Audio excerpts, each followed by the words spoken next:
எங்களுடைய அன்றாட வேலையில மாவுலாம் முடிச்சுக்கிட்டே மாவு பார்த்துக்கிட்டே நாங்கள் மாங்காய் அரிஞ்சோம்ல, பச்சை மிளகா அரிஞ்சோம். பச்சை மிளகாய குத்தி ஊறுகாய் மிளகா போட்டிருக்கோம்.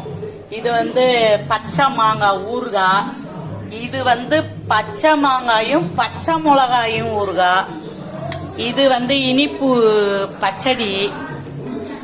இது சம்மங்கி சாதத்துல போட்டு பிசைஞ்சு சாப்பிட. இது லெமன் ஊறுகாய்.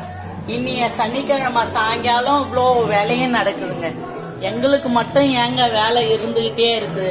5 கிலோ மாங்காய் வாங்கிட்டு வந்தோம், இத்தனையும் செஞ்சோம். இது 2 மாங்காய், இது 2 மாங்காய், இது 1 மாங்காய், இது 1 மாங்காய். நாளைய சாம்பாருக்கு 1 மாங்காய். எங்க பையன் வரான், மட்டன் சிக்கன் எடுக்கலான்னா என் பையன் எனக்கு சாம்பார் வச்சுதாம்மா, நான் இதெல்லாம் அங்க சாப்பிட்றேன், உன் சாம்பாரை வச்சுதாம்மான்றான். நாளைக்கு எங்க வீட்டுல சாம்பார்.